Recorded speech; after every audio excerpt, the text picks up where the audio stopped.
ஏழு ஜென்ம பந்தம் மனைவி என்பது, இதில் நீ வேறு நான் வேறு யார் சொன்னது?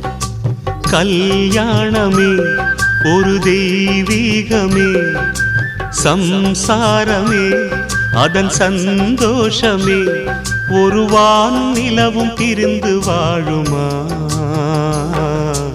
ஏழேழு ஜென்ம பந்தம் மனைவி என்பது, இதில் நீ வேறு நான் வேறு யார் சொன்னது?